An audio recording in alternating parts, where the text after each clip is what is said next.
Marami pong mag-asawa ang nag-aaway at normal lang po ang nag-aaway, hindi po ba? Pero ito po yung aking advice, that as you fight, you should fight properly. Merong mabuting pag-aaway, merong masamang pag-aaway, kaya nagiging malala ang relasyon dahil hindi marunong mag-away ang mag-asawa. Kaya yan po yung aking hamon sa inyo, ha? Mag-away kayo ng mabuti. Matuto kayo kung paanong mag-away ng mabuti. There is a proper way on how to fight each other. And what should you do? Number 1, please do not shout.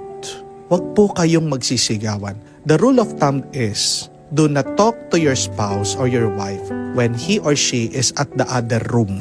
Pag yung asawa mo nandun sa kabilang kwarto tapos kakausapin mo, ano po yun? Pagsisigaw. Ang tanong, bakit merong mga nagsisigawan? Ang sagot daw po doon ay dahil hindi marinig ang kanilang damdamin.